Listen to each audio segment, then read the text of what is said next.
All right, welcome to the Young Turks. Cenk Uygur, Anna Kasparian with you guys. Lots of news as always. It's Thanksgiving week, but that doesn't mean that the news isn't filled with wackiness. Unfortunately, it is. Generally speaking, bad wackiness, not good wackiness, but literally the jury's out on some of these stories. And some the jury has come in, as you know. So we got a lot of fresh news, a lot of follow-ups for you guys. Casper's in the news business, so she's going to take it away. All right. Well, last week was dominated with Kyle Rittenhouse news, but today we should talk about the trial involving the 3 men who were involved in the shooting death of Ahmaud Arbery in Georgia. So today, defense attorneys rested their cases in the trial of 3 men who were involved in the fatal shooting of unarmed jogger Ahmaud Arbery in Georgia. This was in Glenn County, Georgia, deep south. And the 3 men facing murder charges in the case are Gregory McMichael, his son who actually shot the gun, Travis McMichael, and their neighbor, William Bryan. Just to give you some background on this shooting that took place on Sunday, February 23rd, 2020, shortly after 1 p.m. Gregory McMichael, the father of Travis McMichael, the guy who actually shot the gun, suspected that Ahmaud Arbery was engaging in bad behavior because the jogger, Ahmaud Arbery, allegedly went into a home that was under construction, and they claimed that there was a string of burglaries in the area. Now, there's some conflicting data in that regard, which we'll get to in just a second, but under cross-examination by the prosecution, Travis McMichael said that Arbery hadn't shown a weapon or spoken to him at all before McMichael raised his shotgun. But McMichael said he was under the impression that Arbery could be a threat because he was running straight at him, and he had seen Arbery trying to get into the truck of a neighbor who had joined in a pursuit of Arbery in their coastal Georgia neighborhood. Now, the prosecutor said this: all he's done is run away from you, and you pulled out a shotgun and pointed at him. Now, the cross-examination was really fascinating. There's a moment from the trial that I think is worth watching. Again, this is the prosecutor questioning Travis McMichael. Let's watch. And at this point in time, when you first see him on Burford, he's not reaching into his pockets. No, ma'am. Not running, no, ma'am. And he never yelled at you guys? No, ma'am. Never threatened you at all? No, ma'am. Never brandished any weapons? Sorry, Your Honor, he's trying to finish his answer. Yeah, he did not threaten me verbally, no, ma'am. All right. Didn't brandish any weapons? No, ma'am. Didn't pull out any guns? No, ma'am. Didn't pull out any knife? No, ma'am. Never reached for anything, did he? No. He just ran? Yes, he was just running. Now, remember, you have Travis McMichael, the person you saw in the video right there, his father, Gregory McMichael, pursuing Ahmaud Arbery because they believe that he was burglarizing a home that was under construction. It was being built. Now, they pursue him, and the argument here, the defense argues that, well, they had the right to pursue him because state law at the time indicated that they had the right to do a citizen's arrest. And then, of course, that citizen's arrest turned into an extrajudicial shooting and the death of Ahmaud Arbery. And the argument there was, well, Ahmaud Arbery posed a threat, and so Travis McMichael had no choice but to use self-defense. But clearly, in that exchange, it's obvious that Travis McMichael was not actually met with a threat by Ahmaud Arbery. Cenk. Yeah, 2 issues there. One goes to the entitlement. He thinks, well, I'm entitled to chase down any jogger in the neighborhood if I think they look suspicious or black. Let's be honest about it. And threaten him with a shotgun, but he's not allowed to do anything but do exactly as I command him to do. Okay, now that gets to the incredibly dangerous precedent. So if they're acquitted, it becomes absolutely literal that anyone can pull a gun on you in this country. And if you do any reaction at all, they can shoot you and claim self-defense and get away with it. Now, there is no reaction that is good enough. In this case, you just saw it. He didn't counter-threaten. He didn't have a knife. He didn't have a weapon. The guy didn't even think he had a weapon. There was just, what could Arbery have done? He basically tried to run to the other side of the truck. Why? To not get shot by these random lynch mob guys who just show up out of nowhere with shotguns and surround them with their cars. So guys, it's not just that this is an issue of massive injustice based on race. It's also an issue of, are we gonna have any safety at all in this country? Or the minute someone pulls out a gun, does the victim lose all of their rights? And the aggressor with the gun, gain instant self-defense no matter what happens. Right. And in which case, you're gonna have anarchy and nonstop shootings. I mean, look, in both cases, what I think is fascinating, I'm talking about the Kyle Rittenhouse case, and in this case, the Ahmaud Arbery shooting, is that you have individuals who seem to value and prioritize protecting private property, as opposed to prioritizing human lives, right? Now, we've talked at length about the Rittenhouse case. I think that the defense was a lot stronger in the Rittenhouse case compared to what we're seeing now with the trial involving these 3 men who were involved in the shooting of Ahmaud Arbery. But again, it's just this environment, this like culture of vigilantes thinking, no, I'm gonna take matters into my own hands. I'm gonna take my own weapon, and I'm gonna carry out the policing here. And that's really the theme that keeps coming up over and over again. Certainly when you're listening to the closing arguments by the defense attorney. Just this notion that, well, I mean, what could they do? They suspected that Arbery was burglarizing this home that was being built, this home that was under construction. And so they felt the need to pursue him because there was a string of robberies, or a string of burglaries, I should say, in the area. However, there's a contradiction here. So Arbery was running in Satilla Shores when a man standing in his front yard saw him go by, according to the police report.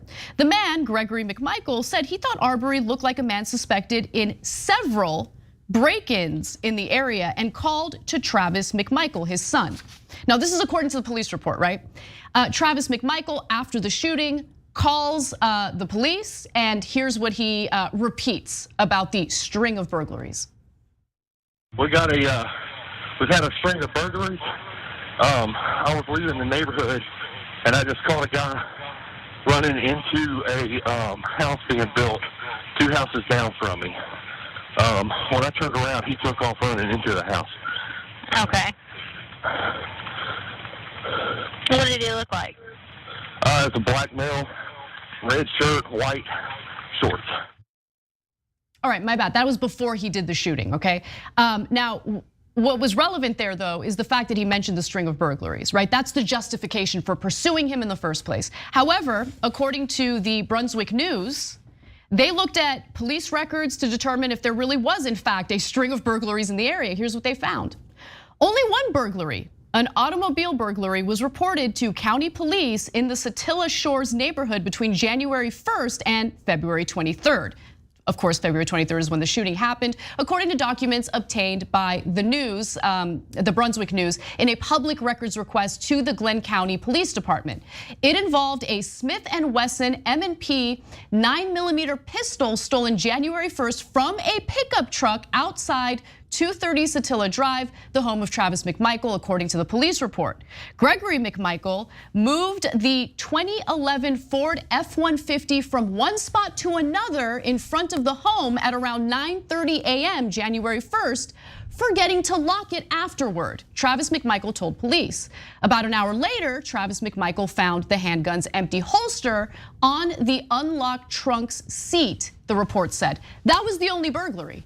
Yeah. So when they talk about string of burglaries and how that persuaded them that they needed to pursue Ahmaud Arbery because they're so concerned about the string of burglaries, that was BS. Yeah, not only is it not true, it's, in my opinion, completely and utterly irrelevant. So if you live in a large city like we do, you can get one of those neighborhood apps where it'll show you that there's crime happening in your neighborhood nonstop. It's true. In our cases, in the big cities, it does happen all the time. Does that mean we could all come out with shotguns and just start shooting anyone jogging by? Or anyone black jogging by? Because in your opinion, they look suspicious. Did they shoot all the white joggers in the neighborhood? No, they claim, well, it's because I saw him going in to steal goods from the other house. But it looks like that's not true. So they didn't see him before, it appears. All they saw was a black guy jogging in the neighborhood, and that was enough to chase him down with a shotgun. But again, guys, whether it's black or not, if you say, hey, there's been a crime in my neighborhood in the last 3 months, we probably all match that qualification, that condition, right? Our neighborhoods do. That means that if they get acquitted, everybody can walk around with shotguns looking for the criminal to do a citizen's arrest with.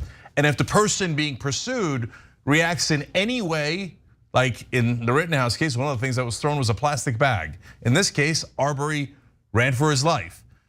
Any reaction equals execution on the spot. We can't live in a country like that. It'll drive all of us insane. This is totally nuts.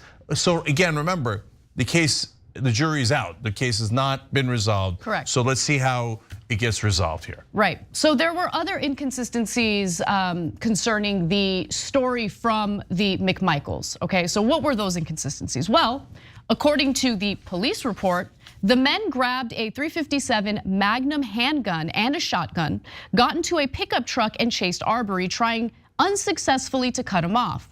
During the chase, the McMichaels yelled, "Stop, stop, we want to talk to you," according to Gregory McMichael's account in the police report. They then pulled up to Arbery and Travis McMichael got out of the truck with the shotgun. But clearly what we see in the video is very different from what these two individuals told the police in this police report. So William Bryan, who is the third man involved, he is a neighbor of the McMichaels. He's the one who provided a brief cell phone video of the incident.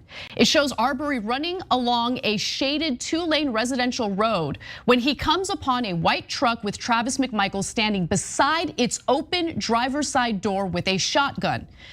Gregory McMichael, his father, is in the bed of the pickup with a handgun. So we're talking about 2 armed individuals pursuing Ahmaud Arbery. They claim in the police report that they just drove alongside him, trying to ask some questions. But then this video comes out, and again, it proves that they lied. Let's watch.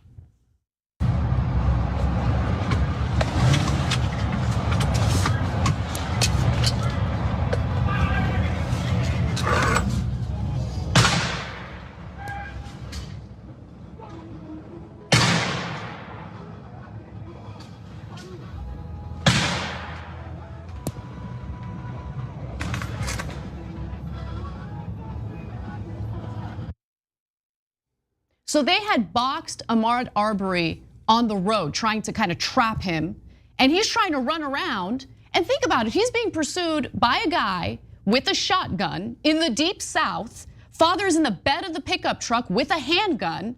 I mean, what would you do in that situation? I would argue Ahmaud Arbery understandably felt that he was facing a real threat. And does he have a right to self-defense? I don't get it, guys. Like, according to right-wing logic, if Arbery had a weapon on him, he could have mowed down the other 3 people involved because they were pointing weapons at him. Remember, they said, somebody deserved to die because they were pointing a skateboard at Rittenhouse. So if somebody's pointing a shotgun towards you, you certainly can kill them, right? So Arbery should have had the right to self-defense, but he didn't have a weapon on him. So at some point, as you see in the video there, after running and trying to hide, he's like, okay, well, I guess I gotta stop him by grabbing the gun, okay? So does he have a right to do that or no? Like, do you have to grovel at the aggressor's feet? Do you have to like submit your life to them? Maybe do you have to allow yourself to be kidnapped, put in the truck? Because they were doing a citizen's arrest, which means, no, we're gonna lock you up and you hope bringing you to the police, but maybe not. Do we all have to like get locked up in a basement in order to not be executed by vigilante thugs? It sounds like it. So what is he supposed to do? He went jogging in the neighborhood. What is he supposed to do? I know for a lot of you, if you're right-wingers, you can't relate. You're like, I'm not a black person. When I go jogging in the neighborhood, nobody ever bothers me. So he must have had it coming. That's because you're a terrible person. Yeah, and let me be clear about something. there is no evidence that Ahmaud Arbery committed any type of crime, any type of crime. He looked into a building that was under construction, okay? I mean, I've done that. I've done that. Of course, almost everybody has. See what it looks like. I'm interested in architecture. Like, I love that kind of stuff. The idea of that justifying someone just gunning me down because I look suspicious is insane. It sets an incredibly dangerous precedent. And by the way, look, based on how this trial is going, it is clear that the defense is falling apart, okay? So much so that the defense attorney has asked for a mistrial, and he claims that there needs to be a mistrial because of the so-called woke mob. How's the woke mob. How's that for ironic? We've got a video of that along with the judge's reaction to it. Let's take a quick look. Just because they haven't put a gallery up, they haven't put a podium up outside with a hangman's noose on it, doesn't mean that this isn't a trial despite the best efforts of this court. This isn't a trial that's been infected by mob violence of a woke left mob. And whether people realize that they participated in that or not, I'd like to think that the vast majority of the people outside this courthouse really have no interest in anything but justice. I want to believe that. From a lot of the people I know out there, I think that's true. But the perception is the reality. And the media have fed that perception and created a reality, whether it's true or not. Just like other people have created a false narrative, and the falsity of that narrative has been made very apparent through the trial of this case. That becomes the reality. This is what a mob-dominated trial looks like in the 21st century, and we're asking for the mistrial.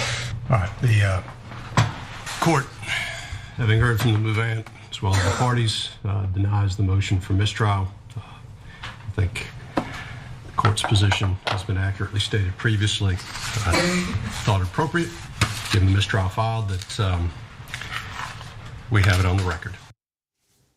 And that was the right decision to make. The idea of calling for a mistrial because of the woke mob is insane.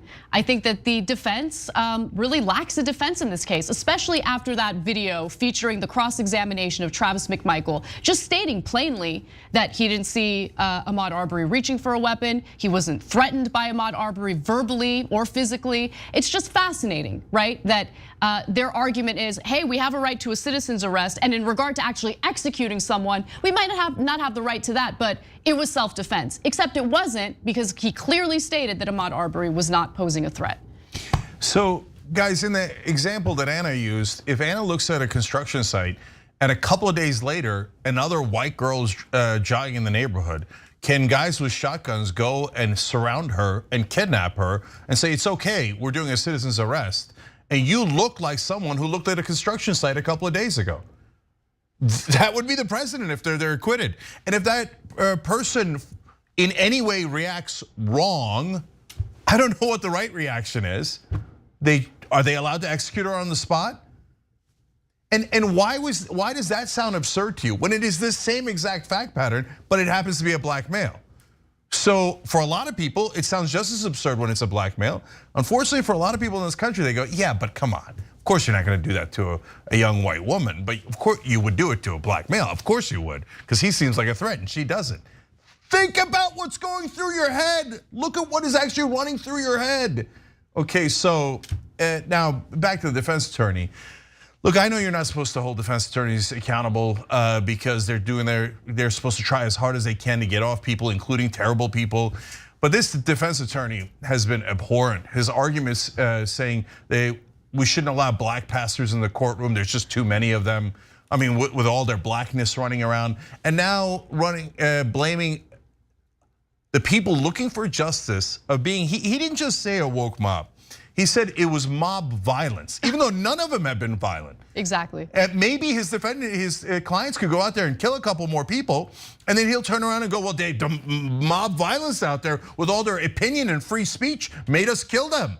I mean, this is an insane, and by the way, an insanely racist argument to make that the innocent protesters outside, just because they're black, and they're pastors, are somehow violent. His closing argument, I mean, it's lengthy. I can't get into detail about everything he said, but one of the things that the defense attorney said during his closing arguments that really stood out to me was this notion that Ahmaud Arbery's jogging in a neighborhood that he's never jogged in before. Why was he there? What? Yeah. Are there laws preventing people from jogging in neighborhoods that they don't live in? And by the way, he lives near that neighborhood. What are you talking about? Just completely made up. I jog in neighborhoods I don't live in all the time. I talk about it in the show. Sometimes I'll go to Beverly Hills. I'll go drive out of my way to go there because they have nice houses and they have a nice flat area in LA, which nobody does. Oh, here's a brown guy in Beverly Hills. Let's murder him just in case. No, this is insane. Every part of this is crazy. Now, a few other notable things for you to know about. So William Bryan is the third man involved, right? You have the son and father, Gregory McMichael and Travis McMichael. Travis McMichael is the one who actually shot the gun. Then you have William Bryan, who is the person who filmed that video, and he is a neighbor of the McMichaels. Well, William Bryan said that after the shooting took place before police arrival, while Mr. Arbery was on the ground, he heard Travis McMichael make a statement, effing N-word. The Georgia Bureau of Investigation agent, Richard Dial, said. Okay, so that was reported by the Associated Press. Also, the aftermath is pretty relevant because it was abundantly clear that the prosecutors had no intention of prosecuting these three men. They weren't even arrested until 74 days later. And part of the reason why is because Gregory McMichael is a former Glenn County police officer and also a former investigator with the local district attorney's office. So they had a massive bias in his favor. Then you had the prosecutor change 4 different times in this case because of conflicts of interest, all right? And by the way, in September, Jackie Johnson, who had been voted out of her job as chief prosecutor for the area, was indicted on a charge of violating her oath by showing favor and affection to Gregory McMichael, the former investigator in her office, and on a charge of obstruction for telling 2 police officers on the day of the shooting not to arrest Travis McMichael. So we'll see how this case plays out. My guess is the right wing hasn't latched on to this Ahmaud Arbery case the way they did with the Kyle Rittenhouse case, because really there isn't a defense in the Ahmaud Arbery case. But you never know how these trials play out. I really don't know which way this is gonna go. All I can base this off of is what we know, what the evidence is, and what we think is likely to happen if justice is to be served. You will often hear right-wingers say, well, that black defendant had to be shot in the back by a cop because he was running away, and we had to apprehend him right away. I mean, he was pulled over for shaded windows or a missing decal or something. He was a real danger to the neighborhood. So as soon as he started running, the cops have a right to shoot him in the back, right? These guys weren't arrested for 74 days, even though they shot someone in cold blood and let him die in the streets. They were never gonna arrest them unless there was media pressure. The media pressure is what led to crooked local prosecutors finally going, oh, we really like these guys. They're fishing buddies and they help us. And so now they don't get to murder black people. All right, this damn liberal media. Okay, I guess let's arrest the guys who murdered the other one in cold blood, even though they're poor, good white folks from around here. And that guy lying on the road, well, you heard what Travis McMichael said about him. So 74 days, they were never gonna give us justice. All right, we got to take a break. When we come back, the lawyer representing Kyle Rittenhouse has a few words for right-wingers who are now fundraising off of Kyle Rittenhouse's celebrity. We've got that and more when we come back.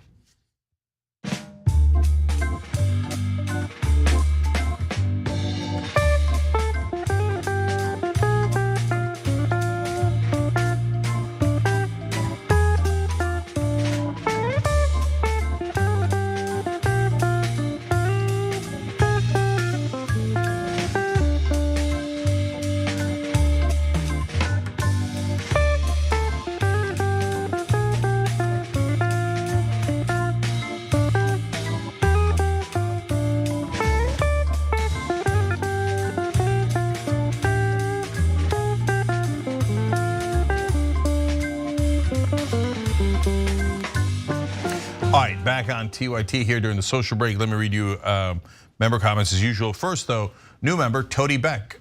Tody, bit of an American hero. You betcha.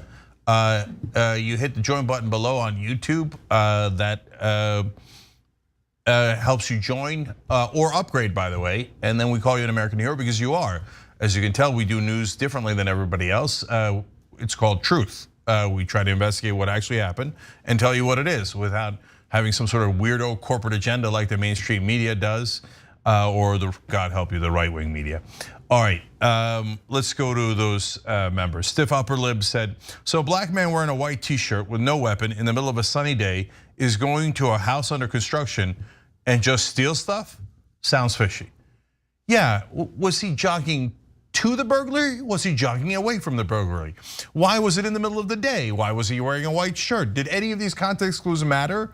No, it didn't matter because the McMichaels saw a black man jogging in the neighborhood. Good enough, let's go chase him down with a shotgun. Besides which, we're above the law. The local prosecutors are our buddies, we're buddies. They'll just tell the cops not to arrest us.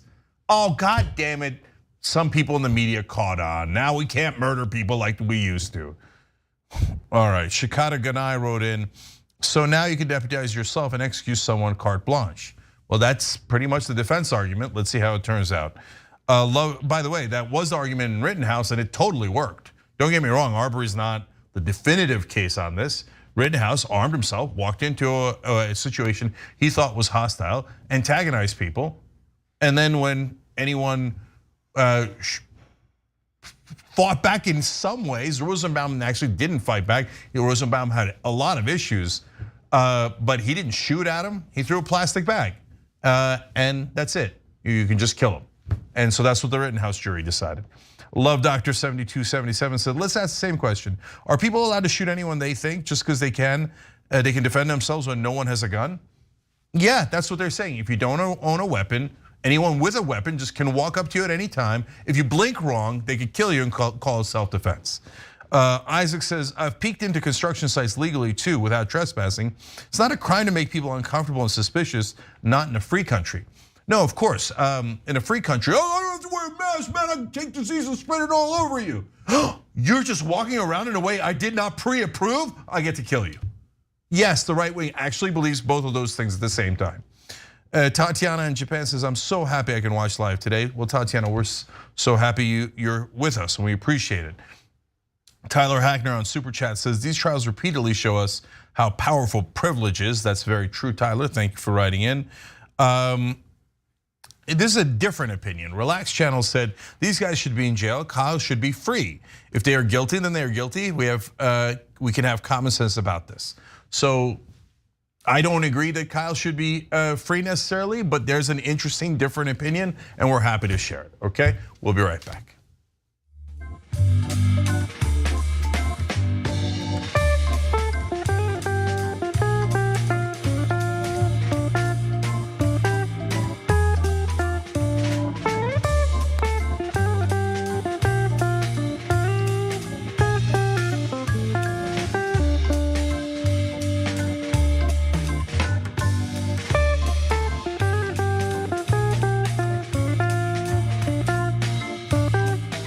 Back on TYT, Jen Canano with you guys. A lot more news. All right, let's get to it. I had more worries about some of the other things that happened much earlier in this case. The Lynn Woods, the John Pierces, who were basically, I think we're trying to whore this kid out for money. That was Mark Richards, the attorney representing Kyle Rittenhouse, who's now speaking out in regard to right-wingers who are fundraising off of Rittenhouse's right-wing celebrity. He's making it clear that he thinks it's pretty disgusting that prominent Republicans are attempting to cash in on his client. He tells Insider this, there's a lot of people trying to profit on this, and I don't think people should. They're raising money on it, and you have all these Republican congressmen saying, come work for me. They want to trade on his celebrity, and I think it's disgusting. So what exactly is he talking about? Well, you might have come across some of the tweets by conservative Congress members, including Representative Paul Gosar, who on Twitter wrote this, that he would arm wrestle Representative Matt Gaetz in order to get dibs for Kyle as an intern. Gaetz on Wednesday of last week said that he was interested in hiring Rittenhouse as an intern. And even Madison Cawthorn got in on the action. He posted a video on Instagram that included the text, "Kyle, if you want an internship, reach out to me." And of course, Cawthorn also posted this video, which went viral online. Kyle Rittenhouse is not guilty, my friends. You have a right to defend yourselves. Be armed, be dangerous, and be moral. And by the way, Richards had some negative things to say about Donald Trump Jr. as well. Richards spoke negatively about Don Jr., tweeting that a gun rights organization would award Rittenhouse with an AR-15. In a since deleted tweet, Trump Jr. wrote this exactly: "Gun Owners of America is sending Kyle Rittenhouse an AR-15. Sign the card in support of Kyle. Americans have a fundamental right to defend themselves and to keep and bear arms. The verdict in the Kyle Rittenhouse trial is a recognition of those rights." As I said, that tweet was later deleted, but Richards wasn't too pleased about it. He said, "He's an idiot. I don't have to expand on that because it speaks for itself." Cenk. Yeah, well, he is an idiot, but he's your idiot. So look, I think what the defense attorney is doing here is saying, I was just an attorney. I don't agree with the crazed right-wingers who think that this was a lovely thing that 2 people got killed and 3 people got shot. And he's distancing himself from the right wing who supported Rittenhouse. And he has every right to do that. He did his job in spades. He got Rittenhouse off. That was his job. His job does not entail supporting right-wing lunatics who appreciated the killings for the rest of his life. So he's coming out and saying, yeah, no, of course, people trying to get things like this to happen more often are unstable. And so none of that is surprising so far, although I'm sure it will earn him great hatred in the right wing. Even though he got their hero off. Yeah, exactly. Yeah. So there was also an interview that Richards had with Chris Cuomo on CNN. I thought that there were a few highlights worth sharing with you all. So why don't we get to the next video? Word that you guys had a film crew embedded with you from Fox News, from Tucker Carlson. I want to know why that decision was made. I did not approve of that. I've threw them out of the room several times. And I'm not suggesting that Fox or some other network. I don't think a film crew is appropriate for something like this. But the people who were raising the money to pay for the experts and to pay for the attorneys were trying to raise money, and that was part of it. So I think, I don't want to say an evil, but a definite distraction was part of it. And I didn't approve of it, but I'm not always the boss. Okay, so he's gonna get into who did allow it and why this happened in the first place in just a minute, but I wanted to break there to kind of talk a little bit about just like how easy it is for someone who turns into like a right-wing icon to get unlimited resources from people, right? Through crowdfunding, through fundraising specifically for his defense. And I mean, just think about the people who have been wrongfully accused of crimes they have not committed. They're either living in poverty or don't just have the resources necessary to hire the best defense attorneys. And their trial doesn't play out the way that Kyle Rittenhouse's trial plays out. I mean, when you talk about our justice system and how it's set up, you have to have significant resources to have a decent defense attorney and everything that's necessary to fight the accusations against you, the charges against you. Yeah, well, look, this is a separate problem, which is that people either crowdsourcing or just sometimes right-wing billionaires can influence things just with money, right? So they're like, we want that guy who shot people we disagree with to get off. So we're gonna give him millions of dollars because we like that result. And if you do a shooting like that, we might give you a couple $1 million too. But there's gonna be strings attached. We're gonna shoot a documentary and then claim that the left wing is even more terrible and horrible and stuff. And if more people were heroes like Kyle Rittenhouse, I went and shot them, then we could do a documentary about you and make you famous. As long as you're willing to do what? Propaganda. So that's how they got some left wingers to now be right wingers and speak out against their own. How? Money. And then what do they have to do in return? Propaganda.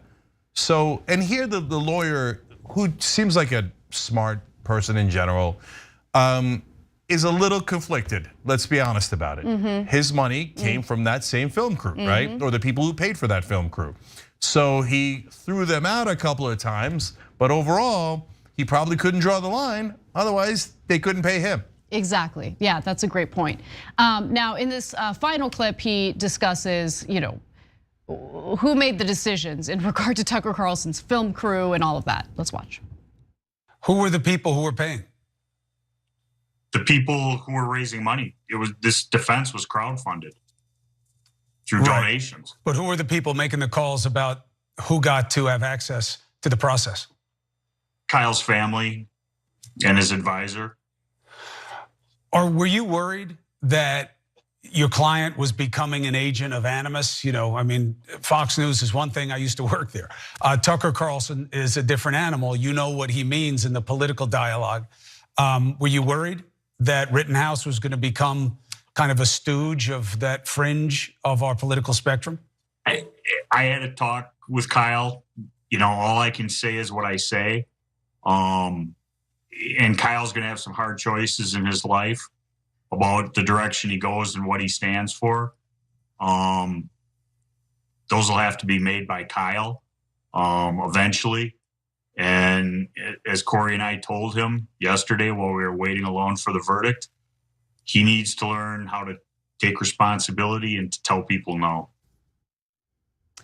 So I think that's good advice. The likelihood of Kyle Rittenhouse taking that advice, I think, is unlikely because he's been sucked into, honestly, a political ideology that he was already pretty much leaning toward anyway. No, absolutely predisposed to. Yeah. You don't go to what you consider to be a Black Lives Matter riot. That's what he thought it was, with a gun because you were predisposed to agree with them. No, he was already massively, I don't know why we're kidding ourselves. Right. I mean, he said a couple of good things after the acquittal, but I don't know why we're kidding. Of course he's a massive right winger. And that's why afterwards he took pictures with right wingers, that the white supremacists signed. No, there's not much complexity to that part at all. So he's already leaning in that direction. Now there'll be enormous financial benefits to being used as that propaganda tool. So that'll be very hard to resist. And it sounds like worse yet, his family is already headed in that direction. So if his family's putting pressure on him, oh yeah, be a useful idiot for the Republicans and for the right wing, and oh my God, yeah, encourage more vigilante violence. Well, he's still only 18. It is his personal responsibility for sure, but he doesn't live in a good environment to begin with. If you think I'm judging his family, I absolutely am.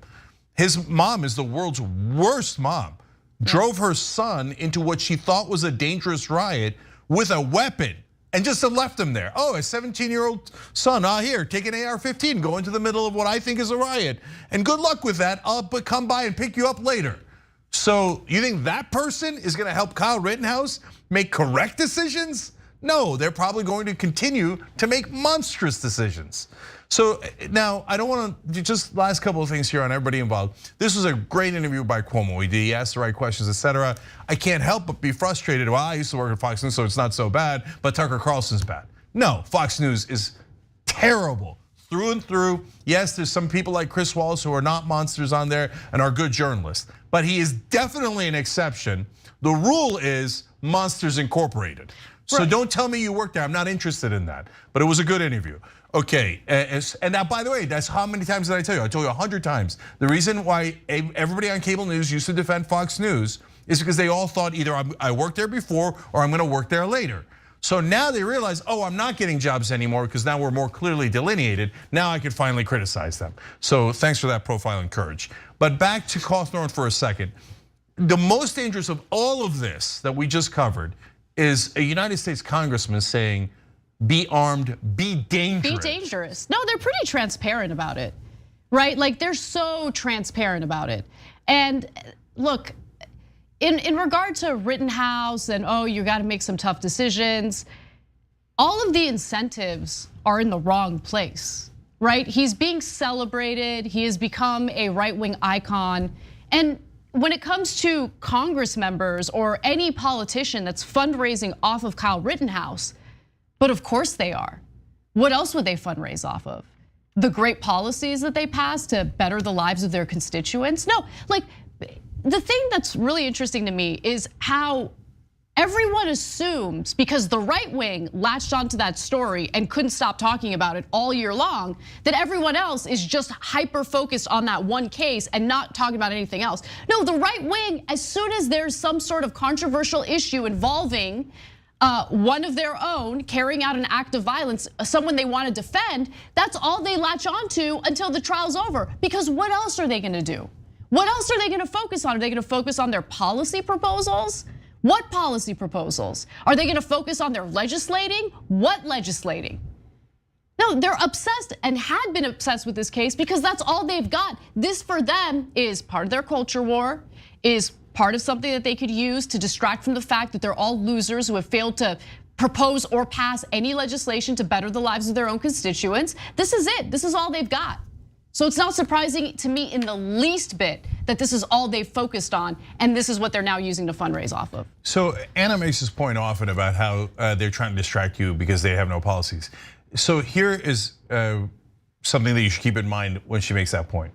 In the last about 12 to 14 years, the only positive thing that the Republicans have voted for and passed is tax cuts for the rich. That's it. Even if you're a right winger and you wanted them to pass laws against immigrants and you wanted them to build a wall, et cetera, no, they never actually passed any of those laws. Like the 2 inches of wall that have been built was Trump just bullying a little bit of action on it, but the Republicans didn't vote yes. They didn't like authorize a giant 2,000 mile wall. So they don't ever give you the things that you want. Exactly. Right? Yeah. So let alone the things that would actually help your wages, your health care, et cetera. So that's why whenever there's a Dr. Seuss thing or, oh my God, so a black guy got shot or somebody at a black protest got shot. Yes, yes, yes, let's go support the shooters. Don't worry about us stealing all of your money or our donors, more specifically, or our advertisers. And then lastly, guys, for the 3 Congress people, at least, that offered him an internship, his only qualification is killing people they don't agree with. That's it. He never worked in politics. He has 0 relevant experience to their office. And what they're saying is, if you killed someone I don't like, you're welcome here. That is a good enough qualification to work at a Republican congressional office. And you know what? I think that's true. I think that's true. What, they're gonna hire someone who knows policy, who knows politics, who knows how to write legislation? They don't want that. I mean, Kyle Rittenhouse is just as qualified for the job as most of the Republican members of Congress are. It's just, and Marjorie Taylor Greene is a member of Congress, guys. Okay, yeah. Lauren Boebert. Marjorie Taylor Greene thought that it was unconstitutional for Muslim members of Congress to be sworn in on the Quran. She's an idiot. Yeah, but and I don't like calling people idiots, but I mean, come on, you got to call a spade a spade. Yeah, so guys, but it's actually literally true because not the shooting part, but the main qualification right now to be a Republican is hating the others. So I hate the libs, I hate immigrants, I hate black people, I hate women's rights, I hate gay people, I hate trans people, whatever, pick them. For a lot of you, it's almost all of them, right? But for some right wingers, no, I don't mind gay people, I just have a problem with Mexicans. No, I don't mind black people, I hate trans people. Whatever, hatred of the others is the defining trait of the Republican Party now. So someone who shot people at a protest that was considered left wing in the minds of Republicans, they think that's a great qualification. That's nearly a perfect qualification to be a Republican these days. And that is really, really sad and true. All right, there was a tragic event in Wisconsin over the weekend that I want to share with you all when we come back from the break. So don't miss it. We've got that story and more when we return.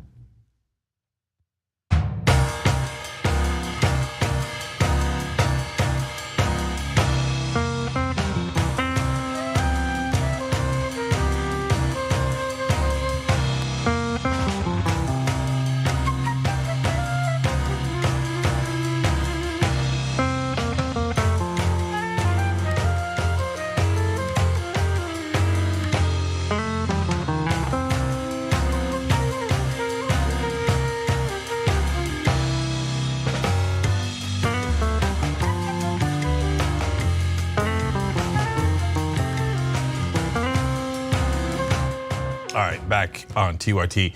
All right, Shop TYT day 1 on 9 days of impact. So brace for impact, if you will.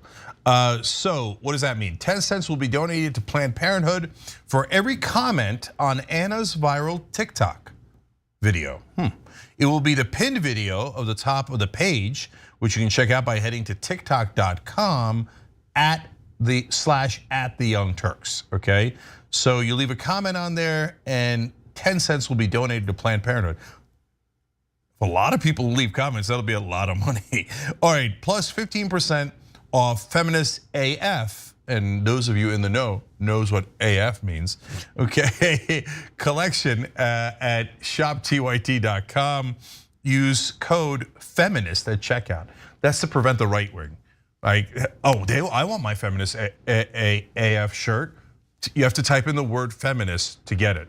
Does not compute, cannot bring myself to it. Okay, all right. Anyways, let's go to our members for more comments. Imploded Brainy writes in, a quick aside, these right-wingers think lefties don't have guns. They are way wrong. Many have guns because of the right-wing nut jobs. I know, guys, but I'm also afraid of that. So that's what I'm worried about, chaos in the streets where everybody comes out armed and we're in the middle of an old Western movie, but nonstop. And by the way, those old Westerns depicted stories that didn't have a fraction of the violence that we have normally today in America. Isaac says, in America, the word defense loses its meaning when preceded by self or department of. Isaac, it's such a brilliant comment. It's totally true.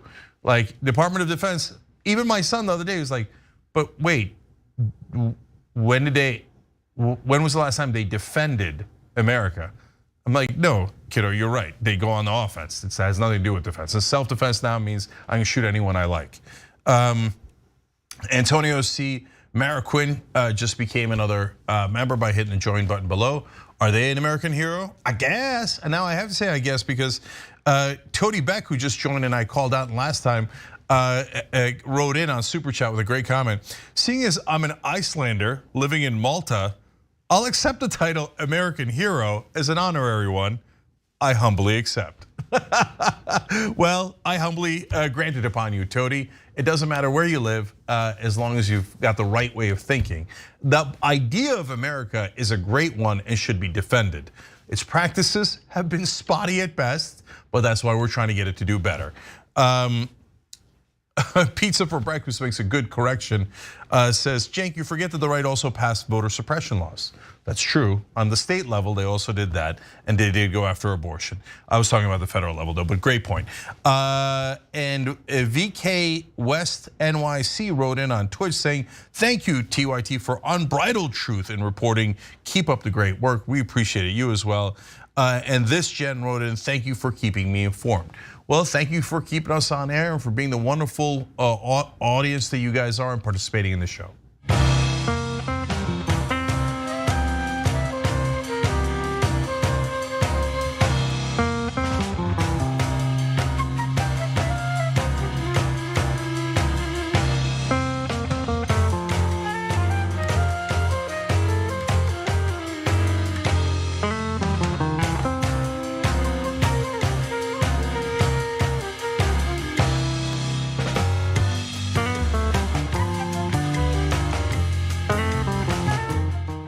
All right, back on TYT, Cenk and Anna with you guys. More news, more tragedy, unfortunately, in today's news. All right, well, 5 people have died and dozens of others were wounded over the weekend after an SUV plowed into a holiday parade in Waukesha, Wisconsin. Now, we have details about who the perpetrator is, and let me just get this off my chest before we continue. This was not a terrorist attack. This was not politically motivated, but here's what we do know. Just before 4:40 p.m., the driver of a red SUV stormed past barricades and barreled through the crowd, striking dozens. At least 5 people were killed and more than 40 people were injured, and the numbers could change. Now, I do want to read the names of the victims so far, and again, the numbers could change. The number of fatalities could increase. There are still people in the hospital in critical condition. William Hospital, 81, died. Virginia Sorensen, 79 years old, also died.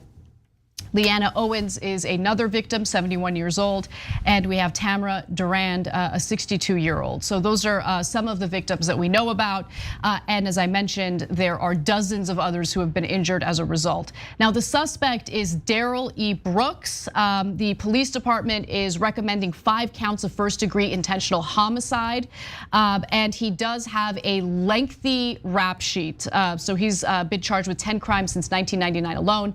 The suspect, or the suspected driver, 39-year-old Daryl Brooks, is facing 5 counts of first-degree intentional homicide. Police said he was allegedly involved in a domestic dispute moments prior to driving onto the parade route, and court records show again that he has an extensive rap sheet dating back to 1999. And look, we have video of it. We've been pretty careful in choosing video that isn't too gruesome, but I still want to give you a graphic warning before we toss to what that scene looked like. Let's watch.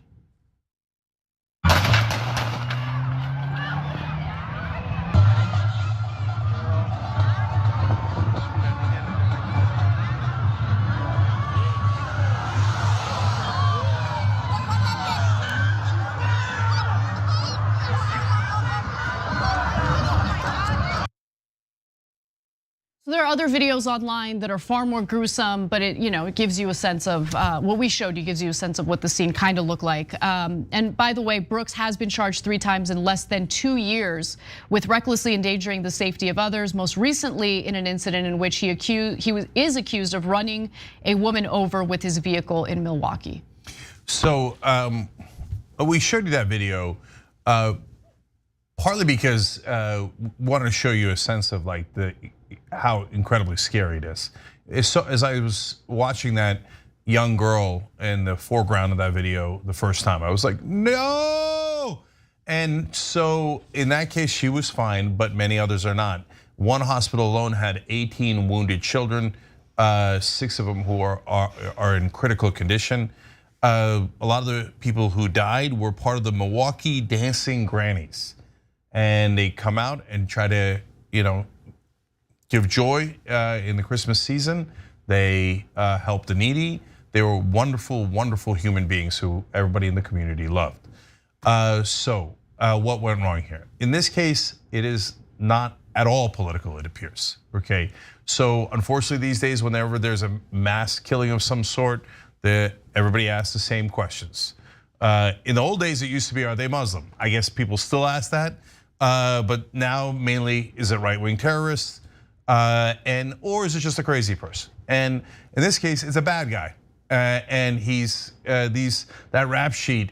I've read all the details of it. It is horrific. It's a nightmare. It's a nightmare.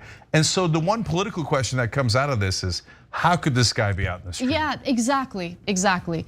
No, there's a lot of stuff happening in the country right now in regard to crime that I don't understand. In New York, a man pleaded guilty to raping 4 women. And he was given no jail time. He's only been given 8 years of probation. I don't understand it. Listen, when we talk about criminal justice reform, we're not talking about letting dangerous people just walk the streets willy-nilly, okay? Prison is, first of all, yes, supposed to take people who are a risk to public safety out of the public to rehabilitate them. Yes, there's a punitive angle, but they're supposed to be rehabilitated. Obviously, our justice system doesn't do it. But when we talk about reforming the criminal justice system, we're talking about nonviolent offenders, people with drug possession. There's stuff happening in the country that I just do not understand right now in regard to the rising crime rate and the reaction and response to it. But with that said, Cenk, you mentioned, look, people are asking questions as we're trying to find details about what the motive was here, what motivated this guy. But look, if you are a public figure, if you're on a news channel, for instance, it's the responsible thing to do to just kind of like wait it out and see what the details are. But that's not what Fox did. In fact, Fox brought on Nigel Farage, okay, who's not even an American citizen. He's the architect of Brexit, to come on and fearmonger about immigrants. So I want to go to that video real quick and then we'll discuss.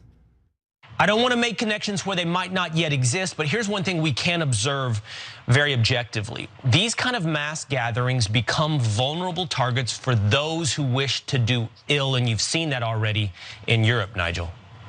Yes, of course. We had the truck bombings of Christmas markets, when large numbers of families were gathered together having a nice evening out. You're right, the bigger the crowd, in a sense, the easier the target they are. Now, we had a failed terrorist attempt that took place here on Sunday, the 14th of November. Somebody strapped to a suicide bomb vest, and it went off. And I think this matters, perhaps particularly in America, because of what's happening at your southern border. This individual had illegally come into the UK, applied for refugee status, been refused, and yet not been deported. And he had pretended to embrace Christianity, but in fact, he was a radical Islamist terrorist. This has nothing to do with what happened in Wisconsin over the weekend. Nothing to do. Has nothing to do with immigration. It had nothing to do with radical Islamists. It had nothing to do with anything political. But they couldn't wait. They couldn't wait to immediately to get Nigel Farage on to come in and talk about radical Muslims. Yeah. Even though, again, this had nothing to do with religion or politics or anything like that. So anytime a Fox News host starts with, I don't want to, but I guarantee they're going to do what they said they don't want to do, quote, don't want to exactly. do. Second of all, get a load of the irony of them bringing on an immigrant to blame immigrants. Oh, I forgot, he's a white immigrant, so it's totally okay. That's not who we're demagoguing against, okay? So, and of course, as Anna pointed out, not only is this person not an immigrant or Muslim or any of those things, he seems to be someone from the neighborhood who's done a lot of crimes in the neighborhood, including his shooting his, it appears, shooting his girlfriend in the stomach. It includes getting into an argument with another woman in a parking lot of a gas station, and then punching her in the face, and then running her over with his car, and yet he's still on the street. And so they even reduced his bail at one point, I think, to $1,000, and that's how he got out. Exactly, yeah. So criminal justice reform is about, hey, cops shouldn't shoot unarmed black guys. And there should be accountability when there's abuse on the part of the police. And there should be fixes to things like private prisons, because it gives an incentive to arrest as many people as possible, whether they did it or they didn't, so they can make money off of taking away our freedoms. And to also, it has nothing to do with let go of super dangerous criminals for no goddamn reason after they abuse, first of all, abuse and assault so many, but including women, random women and their girlfriends, and commit domestic violence, and then you let them literally run through the streets like this? No, that's insanity. It's not about this guy being poor, middle class, or anything like that when it comes to bond. In this case, it was a very dangerous set of crimes that he was accused of. He had no business being outside. Yeah, agreed. All right, let's take our break. When we come back, there's been a bit of protest over at Fox News in response to Tucker Carlson's conspiracy theory-filled January 6th series. So we'll get into that and more when we return.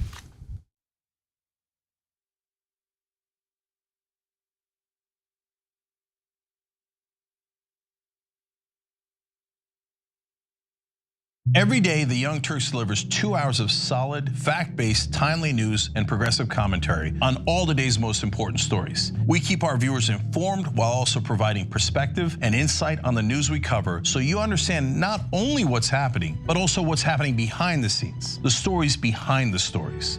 Gee, I wonder why we didn't get $15 minimum wage. Because they're all raising money from the guys who don't want to increase the minimum wage. And we play musical chairs and put these children in one awful detention facility to the next. That's what's happening at the border. The things that got him banned, he's still spreading. So presumably, I think it's reasonable to say that if you allow him back on the website, he's going to do it again. Any legal voter that we deem not willing to vote for my side shouldn't vote because it'll replace me that's supposed to vote for my side. That's not how voting works. That's not how democracy works. report. And while many people following today's political news can get discouraged about the direction of the nation and the world, that's not us. At TYT, we're genuinely optimistic about the future, and with good reason. Today, wide majorities of Americans agree with our progressive stances on issues ranging from healthcare and education to climate, immigration, and wages. The rising generation of young people are also overwhelmingly progressive in their political beliefs and policy objectives, and they're increasingly flexing their muscle as voters and activists to demand change from our elected officials. The traditional mainstream media is mostly AWOL. They, along with the government and many other cherished institutions, have been captured by corporate interests. Audiences sense that they're not getting the whole story or even the truth from once trusted outlets, whether broadcasting cable TV news networks or national newspapers and magazines. The Republicans say we will serve our corporate masters at all costs, including killing democracy, yet here we are. Where else do you hear that? You hear that on NBC, on ABC, on CBS. You hear it nowhere. They don't want to talk about money in politics because it's really hard to pass judgment when your media organization is funded by fossil fuel companies. The antidote is the Young Turks. Unlike mainstream corporate outlets, we're not beholden to corporate advertisers, to defense contractors, to Wall Street, or to Big Pharma. And we don't carry water for the Republican or Democratic parties. So watch us Monday through Friday at 6 p.m. Eastern, 3 p.m. Pacific, and join the thousands of progressives around the globe who tune in every day for TYT's unmatched, award-winning content and see what it's like to experience a news organization that only answers to you. I'll continue to sit. I'm going to continue to stand with the people that are being oppressed. The president labeled him a son of a bitch. I don't think it's good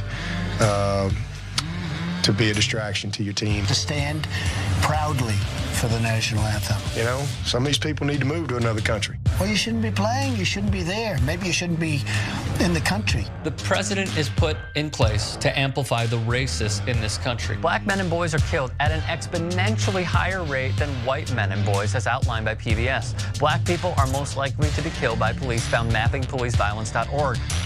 Personally, my biggest gripe is not saying how sports and politics have been attached at the hip. From the jockey syndrome, to the Negro Leagues, to Tommy Smith and John Carlos, Muhammad Ali, to modern day and everything in between. This is not an escape. It is a reflection of reality and a reflection of the times. Everything that we've accomplished over the years is because of our members who've allowed us to remain independent of corporate interests and reach 20 million followers. Now is the time to bring as many people into the progressive movement as possible. We're inviting you to be the change and help bring a community-powered progressive change machine to life. Details are at tyt.com/change. If you're a member, thank you. We need you to remain so. If you're one of the thousands of viewers out there who's not a member yet, the time has come for you to join now. We need you more than ever. tyt.com/change.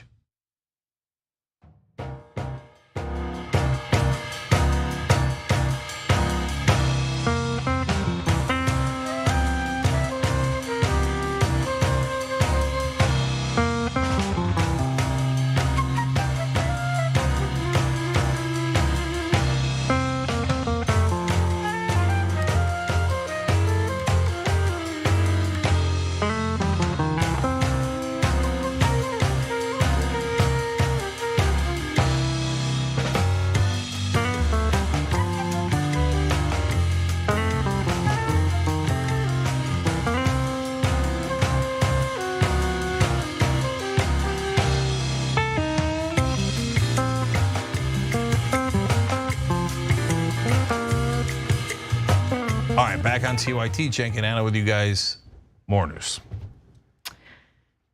Tucker Carlson has become so unhinged that even longtime commentators for Fox News Network have decided to jump ship, resigning over his series on January 6th, which is full of lies and conspiracy theories.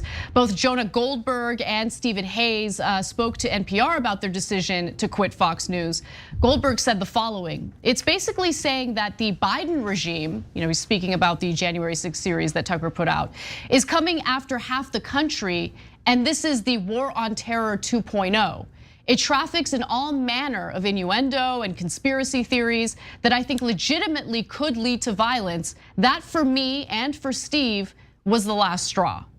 By the way, Goldberg says that he had been assured by Fox's news leaders that as Trump left Washington, D.C. following his defeat, the network would tamp down on incendiary commentary and claims. Instead, Goldberg says, the decision by Fox's election analysts to be the first to project that Biden would win Arizona on election night last November led the network stars, including Tucker Carlson, to demonstrate their dedication to Trump and his most adamant fans.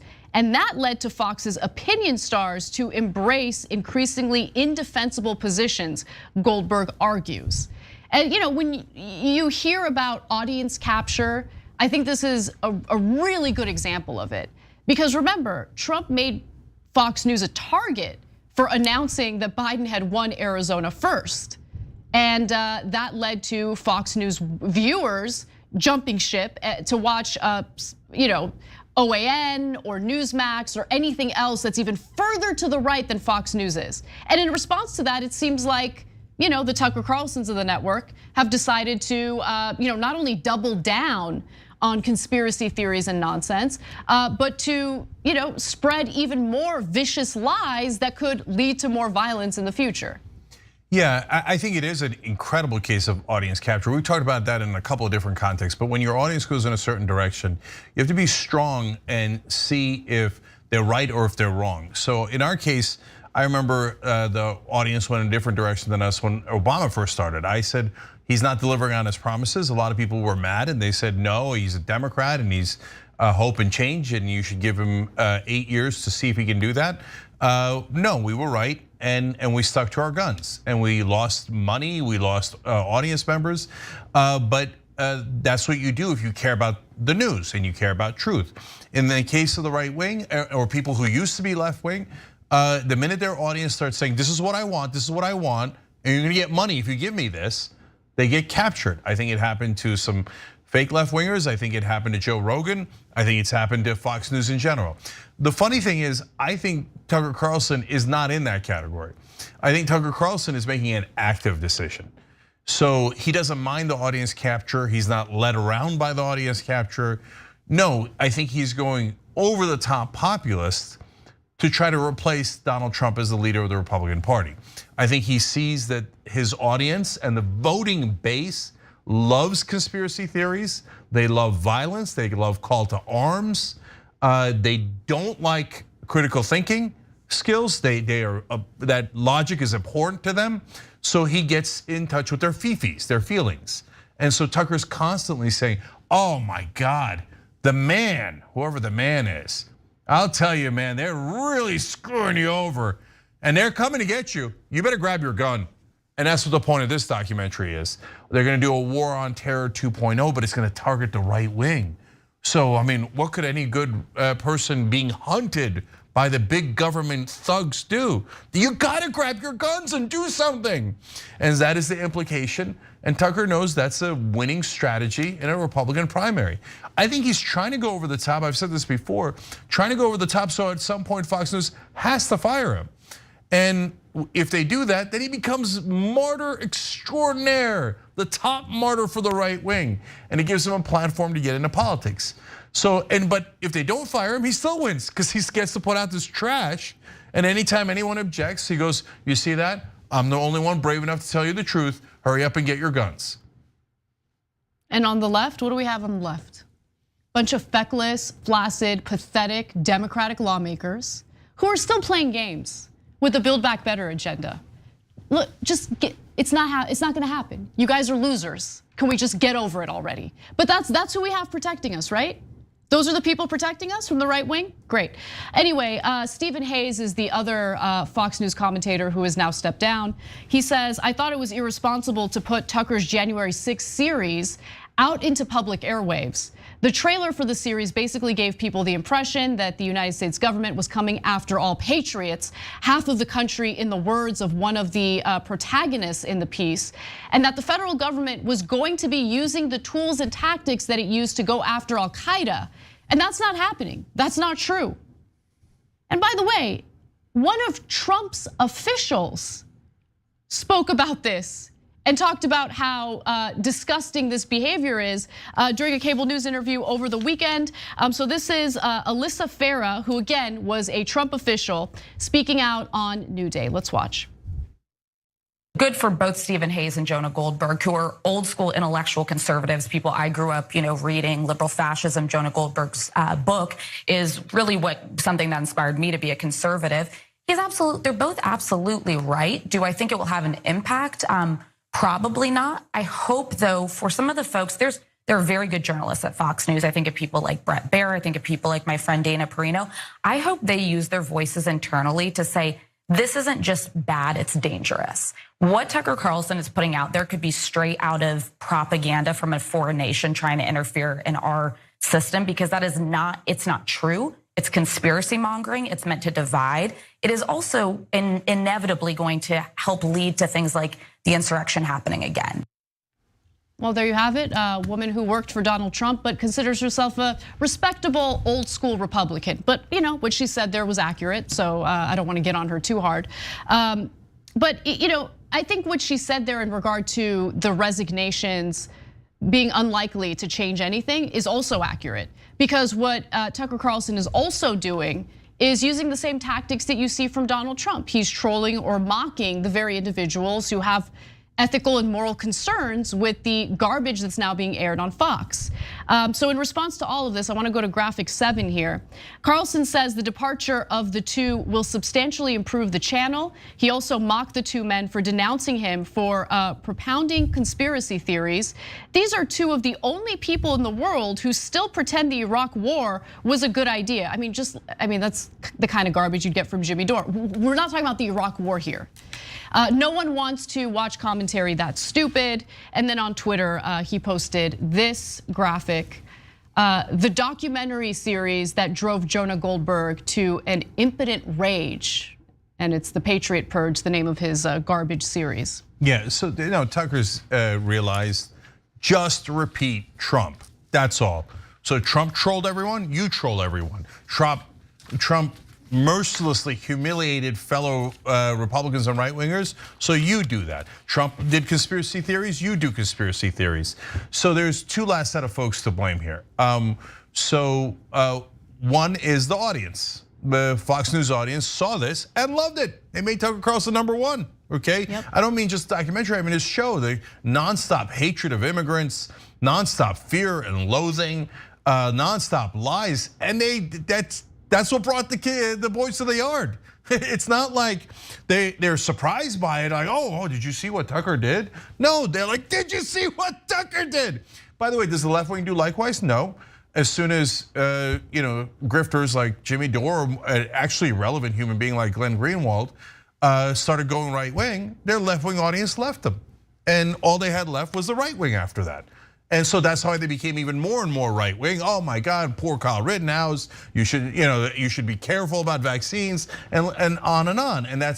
But the left wing did not support that. The left wing, when you do insane conspiracy theories, says no, thank you, we're not interested in that. But the right wing audience goes, give me more violence, give me more hatred. So and no one else will tell you that because they're like, oh, we don't offend the right wing voters. Oh my God. Well, I don't care. It's an absolute stone cold reality. They saw the lunacy of Tucker Carlson, and they love the lunacy of Tucker Carlson. And the last set of folks to blame are, yes, the Jonah Goldberg and Stephen Hayes of the world. Why? Because they enabled it for so long. Exactly. I mean, really, throughout the Trump administration and all of that, everything that was taking place at Fox was all hunky-dory? Like, it took Tucker Carlson getting this extreme for them to have some issues with it? Like the come to Jesus moment for all these Republican officials and commentators. I mean, please, Johnny come latelys over here. Trump said there were good people on both the Nazi side and the non-Nazi side. Oh no, Cenk, no. The right wing told us that was not just Nazis, it was also racists protecting Confederate generals who murdered black people, slaughtered them whenever they encountered them. So and once you got to, I'm okay with that, there was no bottom of the barrel left. So please spare me your crocodile tears. And I'll add one last thing to it. There's only one way that Iraq is relevant. So the Goldbergs and the Hayes and the neocons were okay with us killing tons and tons of people over there. And all of a sudden, Frankenstein rises and starts killing people over here. Now, how's that for irony? And all of a sudden they go, well, we didn't mean us.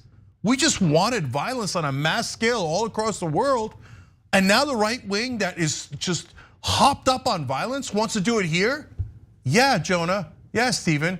You guys are 100% in favor of that violence when it was somewhere else. And now all of a sudden it's come to our doorsteps and you find a conscience. Okay, I guess better late than never, but barely better. All right, big story out of the Bay Area over the weekend I wanted to get into, so let's talk about it. A coordinated group of more than 80 people stormed into a Nordstrom's in a wealthy suburb of San Francisco on Saturday night, running into their cars as soon as they took a bunch of items from the store, as much as they could carry. And by the way, this was part of a string of burglaries and robberies that have been taking place in the area. So even in this weekend, there were several of them. Now, the robbery was over within minutes, as was reported by USA Today, as thieves armed with crowbars and wearing ski masks streamed out of the Nordstrom into the dozens of cars lining the block. It was very clear that this was an organized crime because we're literally talking about more than 80 people. They had the getaway cars ready to go. They outnumbered the police in the area. They swarmed in, got out with the items. Now this is in Walnut Creek, and the Walnut Creek Police Department say that one employee was pepper sprayed and 2 others were punched and kicked. So some of the workers at this Nordstrom were in fact injured as a result of this, and onlookers did give their take on the chaos that ensued. The manager at a nearby PF Chang said there was a mob of people, the police were flying in. It was like a scene out of a movie. It was insane. And we have one quick video to show you of that scene. Let's take a look.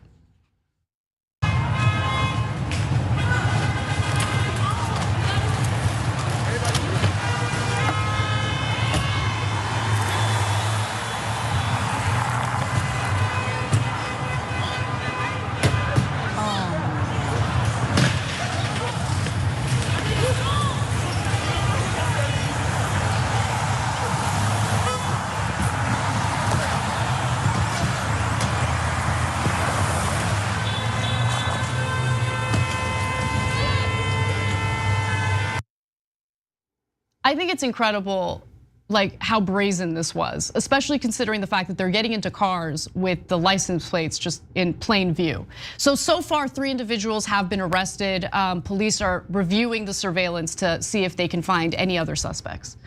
Yeah, guys, before you make rush to judgment on who did it, be careful on this one. There's a lot of nice cars in that getaway scene, okay? I think I saw a Mercedes and a BMW in there, and it looked like a lot of young kids. A lot of them appeared to be white, and this is a rich area of town. 80 people at once. The first thing I thought of is it sounds like stupid young people thinking, "Oh, we can do this and get away with it." Okay, so I'm not rushing to judgment either. Let's see what happens, and obviously we'll track it. The good news is they're going to get caught.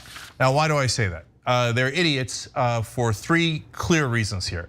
Number one, when you do a crime with 80 people at once, somebody's gonna tell the cops. Once you get someone's gonna talk, right? Yeah, once you get beyond 3, you're in a world of trouble. 80, people are gonna leak like a sieve, especially if my theory's anywhere near right and they go to an upper middle class home and go, hey, we hear Johnny was involved in a national robbery. Johnny's gonna be like, oh, Bobby made me do it, Susie made me do it. Okay, so they're gonna leak like crazy. They're gonna turn on each other at record pace. So number 2, there were so many of them, they caused a traffic jam. You can clearly see their license plates. It's amazing. Yeah, not very bright here. And then finally, they broke the cardinal rule of crime in America. You rob rich people, you're not gonna get away with that. Well, I mean, look, it's actually, this is something that I've been kind of keeping close tabs on, kind of waiting to figure out what's happening because this is an ongoing trend in the Bay Area. There were 4 similar robberies within a 72-hour period. Right, so this is something that's been taking place. When these types of stories first started breaking, you'd see the videos of like someone going into a Walgreens, for instance, and stuffing a bag full of items and just walking out. And I kind of held off on covering those stories because I was a little curious about what was really taking place. Are these isolated incidents? Walgreens claims that they're going to shut down a bunch of stores, but there was some evidence that they were planning on doing that anyway, and they're just blaming it on the crime. But no, this has become a problem in the Bay Area. There's no question about it. And I'm sorry, I'm sure some on the left might not like this commentary, but I don't really care. Some of the response that I've seen from the left is, so what, man? Politicians are looting the country every day. No, don't do that whataboutism. We're talking about workers who got punched and kicked, one who got pepper sprayed in the face. We can't have lawlessness like this. And it's happening on a regular basis in San Francisco. I don't really care that much about private property, right? I think that we prioritize private property over human lives far too much in this country.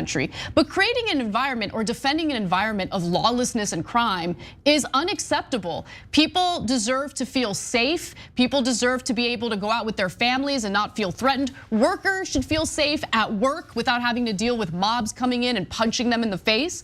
So yeah, this is a problem. This is a huge problem. And I'm trying to figure out what it is about the Bay Area specifically that's leading to this. Now, some are arguing that it's because of a proposition that was passed, Prop 47, which I can give you some details about.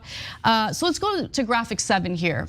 So in 2014, there was a referendum, Prop 47, and it raised the dollar amount of how much merchandise had to be stolen in order for a shoplifting to be considered a felony.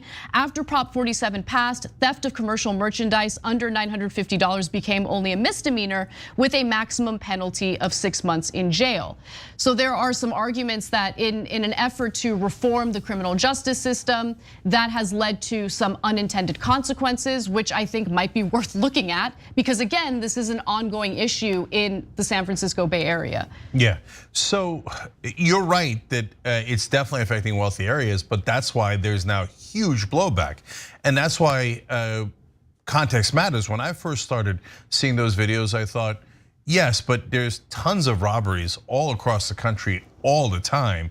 If you showed 3 of them back to back, it would seem like an epidemic, even if the numbers are lower than they used to be, right? But now it looks like there's enough evidence that it is a real issue and that crime is going up. And they are hitting both the pharmacies and these high-scale stores with some regularity. And so now we get into speculation as to why.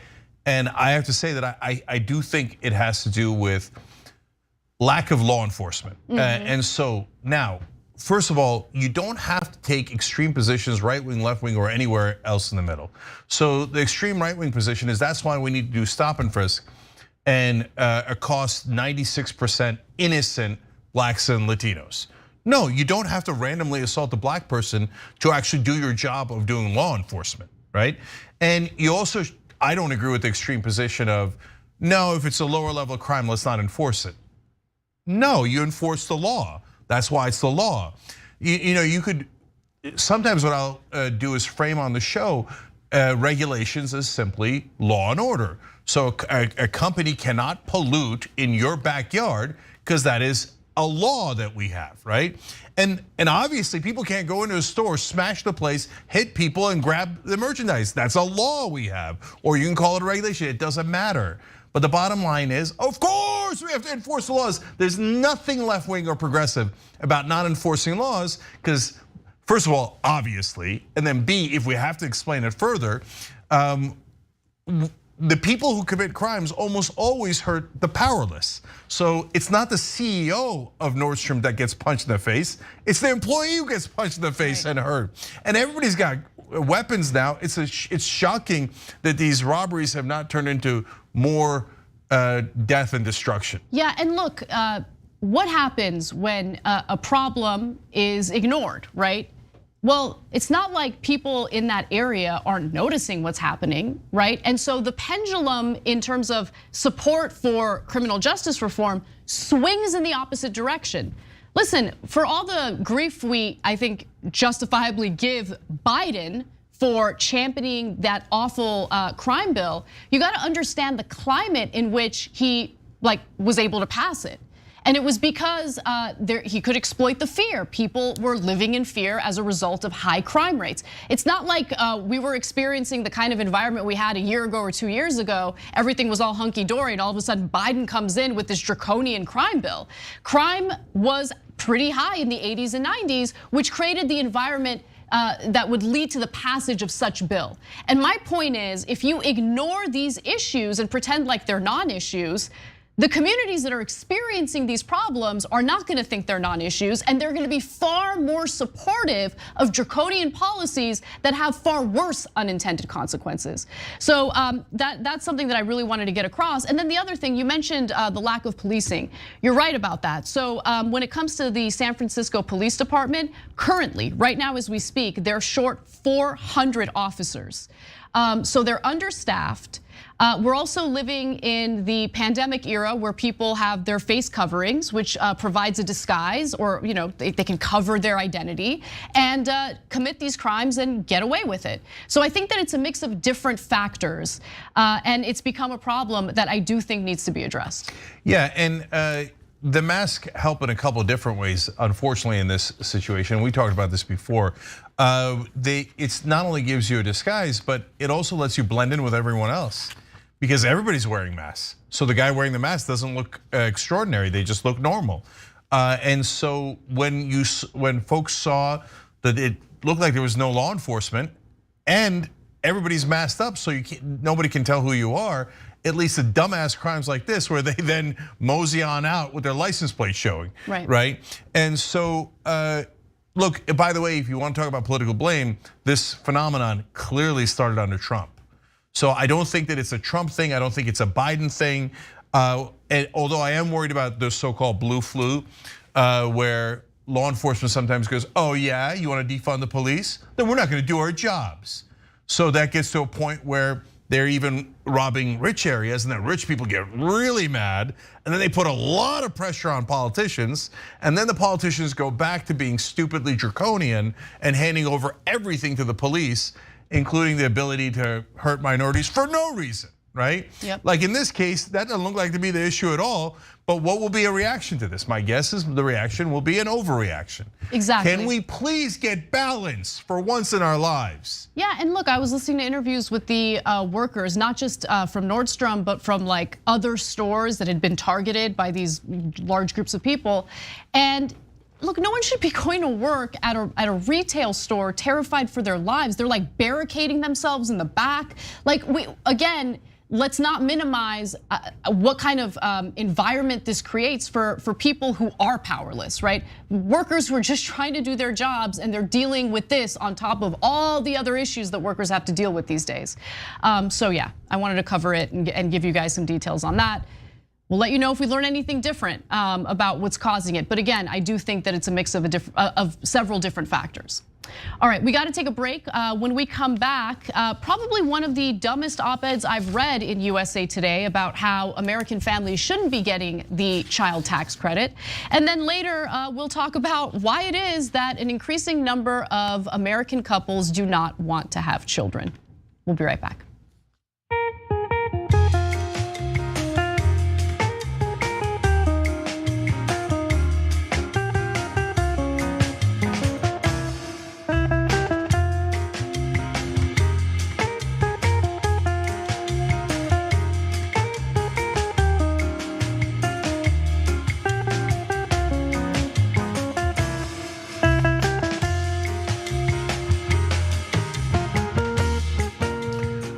All right, programming note, don't forget tonight, Old School's live at 10 o'clock Eastern.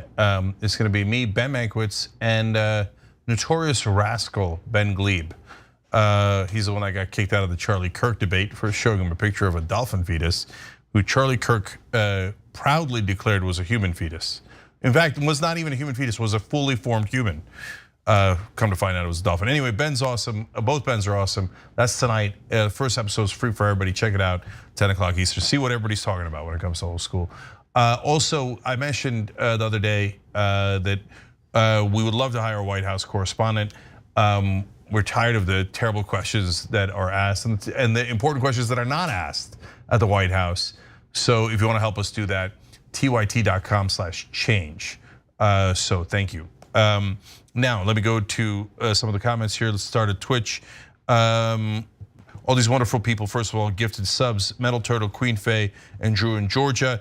Mary Animal wrote in, 14 months on Twitch, almost 20 years as a fan, wow. TYT on Twitch is the best, I love this community, hashtag Bezos Bucks. Yes, you can actually give Jeff Bezos' money to us, free to you. tyt.com/prime to figure out how if you have Amazon Prime. Cody One Kenobi wrote in, wow, 16 months, I love it here at TYT. We love that you're here. Willow Maker Dragon says, it's been a year, you all. This is the best use of my Bezos bucks. Here's to more years to come. Cypher Shadow Dragon says, hi, Dragons, 16 months of honest news and good friends. Here's the 16 more. So a lot of folks with 16 months. We love it, we appreciate it. Thank you for being with us throughout our stay on Twitch. Assassin's Requiem says, my first holidays with TYT will become a member soon. Thank you, we appreciate it. And everybody's got different circumstances, guys. You don't have to do anything when you're watching the show. Just watch, have fun, relax, okay? If you want to share the stream, great. You want to let people know about it, fantastic. If you can do more and you want to be part of the movement, even better. But there's no obligation to do anything. We love you all. Groot said, hi, Cenk and Anna, love you guys. Well, you know my feelings about that. Slammed and Cambert says, 6 months subscribe with TYT. Thank you for keeping me sane and informed. Thank you for allowing us to keep you sane and informed. That's what membership's for. R. Stone wrote in on YouTube Super Chat.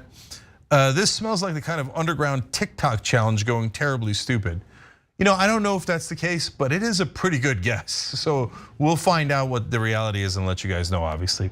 Donkos 187 wrote in, I have family over in Iraq. You guys think America's a mess now? What you're going through is nothing compared to what the Iraqi people have suffered since the fall of Saddam. Now watch how bad it gets in Afghanistan. I don't doubt any of that. And what we did to Iraq was unimaginable, unthinkable. It was horrifically cruel. And all the people that did it in America never apologized. A couple here and there go, oh yeah, I knew it was wrong all along. They all participated. By the way, that includes our mainstream media, who are gigantic cheerleaders for that war. Never challenged it, not 1%. So for a while, the New York Times and all those guys were like, oh, I guess we got it slightly wrong. Just believing everything that Republicans and the government said. Back to business as usual, and they continue to do that ever since, including warmongering, by the way, on Iran and many other things. All right, we'll be back. Sexual anarchy.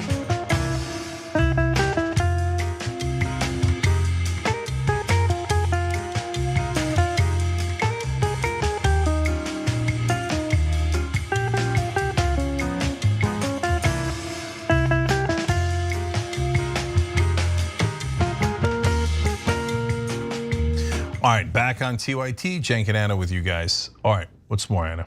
All right, I got a little hair sticking up. Nobody's looking out for me here, okay? With that hair sticking up in my pony. What's up with that? All right, look, work Anna, with a bunch of dudes. They don't get it, okay? If we had to stop the show every time my hair was out of place, we'd never get started. I know, but like, I feel like, unfortunately, there are different standards for me, okay? I don't get away with the hair sticking out of the pony like that. But nonetheless, all right, let's get to the next story. Okay. Read one of the dumbest op-eds in the USA Today, latest USA Today issue, and it had to do with why families shouldn't be receiving the child tax credit. Now, there are a few tax deductions that ordinary Americans get to take advantage of. One of them has been the child deduction, right? So you have kids. It's really expensive to have kids in the United States, a country that doesn't provide any support. Childcare is astronomical. It makes life very difficult for parents. So you get this measly like tax deduction for having kids, just to make it a little less unbearable financially. And Nick Adolphson in USA Today writes about Biden's child tax credit, which passed in his coronavirus relief bill.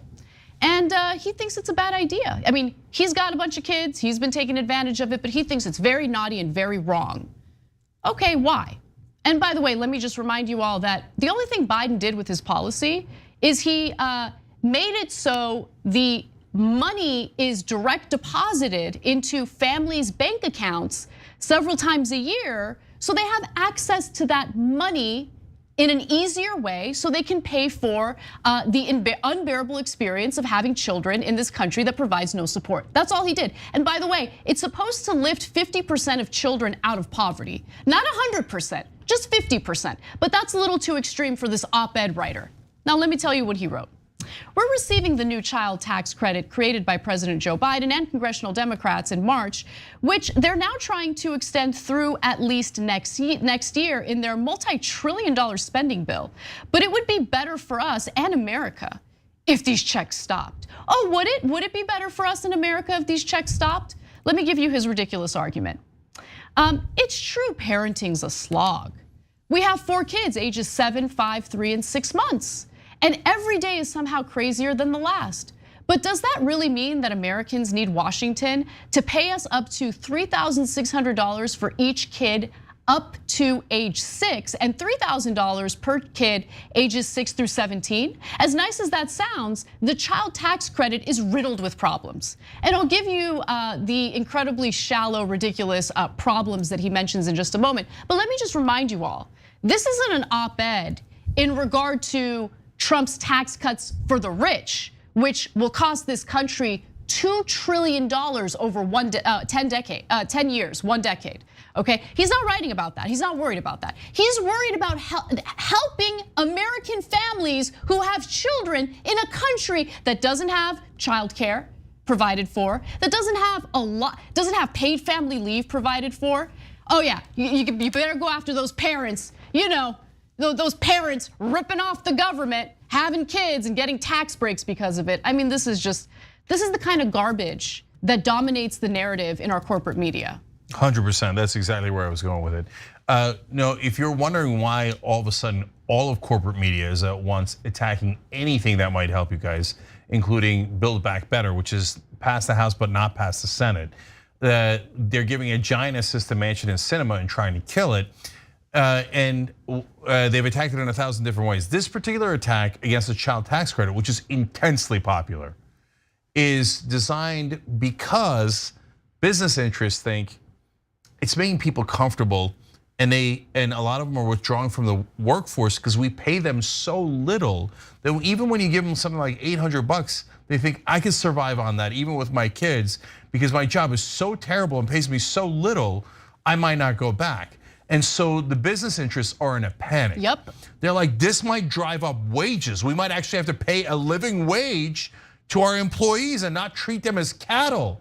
This is outrageous. Have every corrupt person in corporate media go and tell people they should not get what they want. They all want this. It's enormously popular. Do not give it to them. Lie to everybody, corporate media, do propaganda all at once, saying, oh, you don't want that child tax credit. You want to give it back. I mean, the poor wealthy, what are they ever going to do? By the way, the child tax credit is capped so the wealthy cannot get it. So if you make over $400,000 as a couple, you cannot get the child tax credit. So this doesn't help the wealthy at all. Right. So they caught extra feelings over it. Well, that's fascinating, Cenk, because if you read this op-ed by Nick Adolphson, who by the way is a state government affairs director at the Foundation for Government Accountability, you would think that this is going to extremely wealthy people, right? He says the following. The families of nearly 60 million children are getting these monthly checks, including families with good paying jobs. Families like mine will quickly come to demand taxpayer-funded checks. Worse, will come to depend on the money. Okay, so what you said, Cenk, is so accurate. Because in order for these corporations to thrive the way that they had been thriving, they had to make workers so desperate that they had no choice but to be exploited the way they were being exploited by their employers. And now, all of a sudden, there's one tiny little policy that benefits working American families to the point where maybe they're not as desperate. And these companies are like, we can't have it. No, they're gonna come to expect government money. We can't have it. But when it comes to corporate welfare, never a word about that, right? Because it creates jobs, except it doesn't. Time after time, I mean, we showed you in extensive reporting that was also done by TYT Investigates. The second the Trump tax cuts passed, you know what happened? Companies laid a bunch of people off. Did not create more jobs. complete and utter lie. But again, that's not what Nick Adolphson is focusing on in this op-ed. He's going after American families in regard to a policy that's supposed to lift 50% of children living in poverty out of poverty. So yeah, this should be the top target, right? Garbage. And by the way, it's not only middle income families he has a problem with. He's like, look, I don't know if we should be giving this to poor families either, you know? He says, yet if the enhanced tax credit is limited to low income families, it will still suffer from major issues, especially its lack of connection to work. Normally, I have to work hard for $800, but this money came, exactly, but this money came regardless of the effort I put in. While my wife and I recognize that raising kids is its own form of work, it's a labor of love, not a day at the office. I can't help but feel that my work is somehow diminished and even unnecessary. That's hilarious, guys. He works, no, I gotta say, he works at a think tank. So the point of the think tanks is, especially the right-wing ones funded by the Chamber of Commerce and other business interests, is to do propaganda.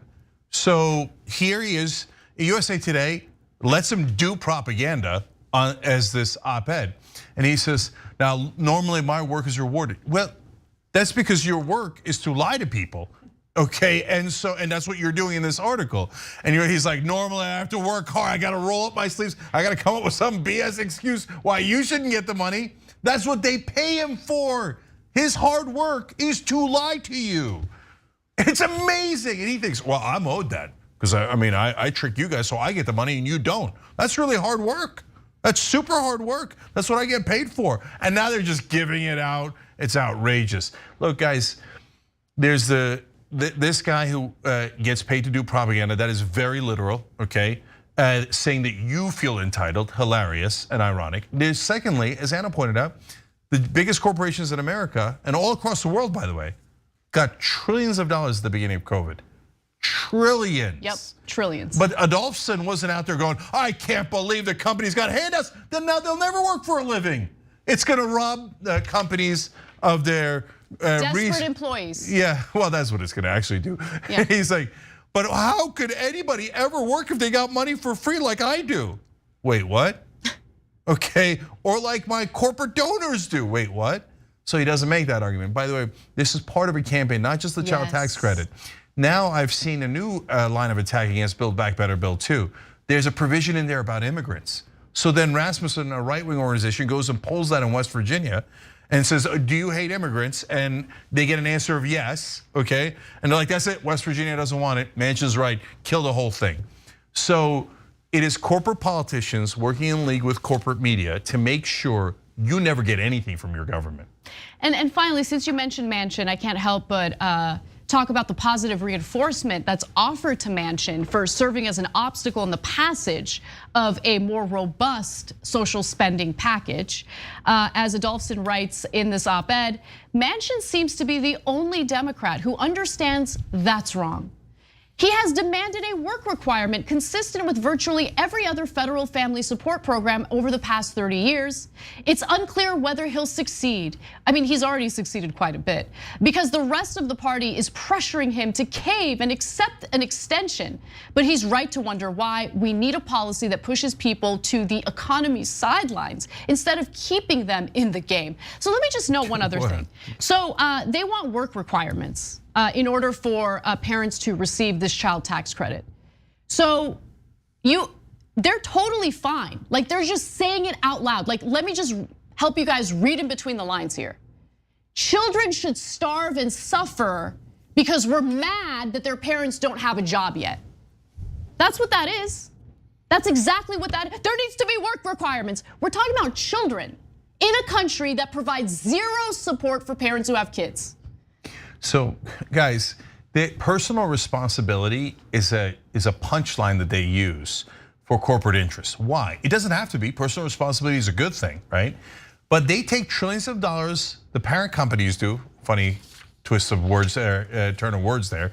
But the parent company takes trillions of dollars from the government, and then says the minute you get anything, oh, they're bums. They're not working. Drive them back to work, and at very low wages. Very, do not raise the minimum wage, okay? We drive them back to work, and then if they don't work for us at low wages, not market wages, artificially depress the wages through government action, and then say, well, look, it's because of personal responsibility. It's not that I'm trying to make a buck off of you. It's that I need you to be more responsible. So the companies that got trillions of dollars don't have to be responsible, and they're not bums, and they don't get lazy when they get free money.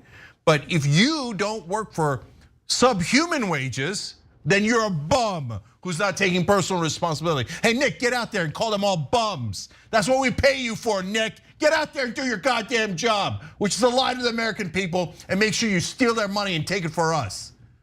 So all these corporate think tanks are they're literally marketing for the great American robbery where corporations take trillions of dollars and make sure that we don't increase your wages at all.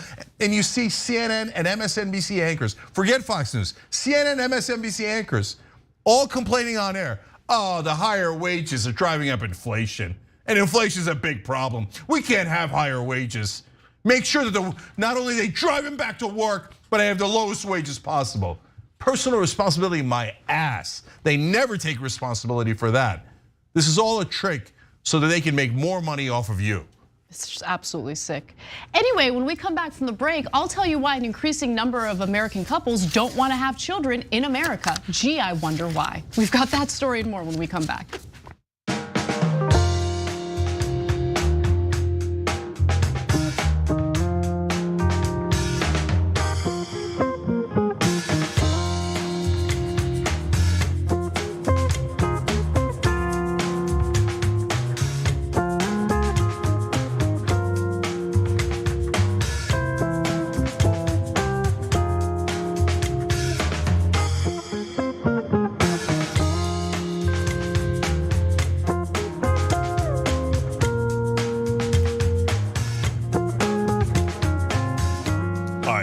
Back on TYT.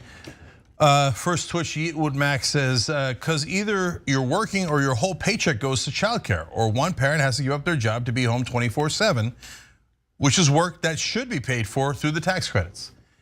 But what people, the ruthless people in Washington and in New York don't understand is that you don't have a choice. Somebody's got to take care of the kids. And it costs money if you're both working. It just does.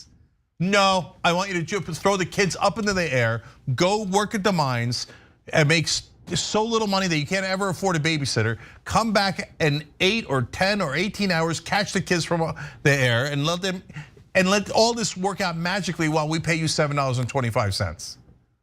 It's just, every part of it is gross. Everybody who works in corporate media is gross because they aid and abet this. Some of the reporters are fine. It's actually their editors and the publishers that are infinitely worse, that don't let them say the things that are true on air and on purpose.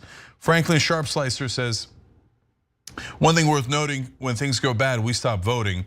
Don't fall for the lethargic trap of fate. Vote every time or meet our fate. Or meet our fate, is I assume what he means. So Franklin's writing in a poem. But look, guys, we're about to, 2022 and 2024 are about to be giant traps. So the Republicans are gonna say, oh, the Democrats are the worst, they're child eaters, and oh my God, they're teaching people about racism, and they're destroying parents. They're gonna say all that stuff, and they're restricting voting rights, they're trying to end democracy. And the Democrats are gonna come out and say, yeah, but we built you new toll roads. And then what the hell is anybody supposed to do? I don't want people not voting, and I don't want the fascists to win. Yeah, I'm disgusted with the Democratic Party. I'm too disgusted to even talk about it right now because I'm gonna say things I'm gonna regret. All right, but I'm done with them. All right, so go back to Toady Beck. Remember, they signed up a little bit earlier by hitting that join button below on YouTube. Turns out they're in Iceland, but from Malta, I believe, if I remember that right. So Toady Wright said, to be honest, I started out not hate watching, but perhaps pet peeve watching. Through the years, it's evolved into love watching. You all bit woke, but that's forgivable. Fight the power, down with the kleptocratic idiocracy. Ironically said wrong by me. Okay, so anyways, look, Not everybody agrees, and not everybody watching agrees with us 100%. Of course, right? And some of you don't agree at all. Sometimes in the beginning, and then you find out, hey, it turns out people were lying about them. They're actually quite reasonable. So be careful where you get your information about us or anything else. In your case, Tony, I love that you bothered to check it out and was like, no, I still don't like that.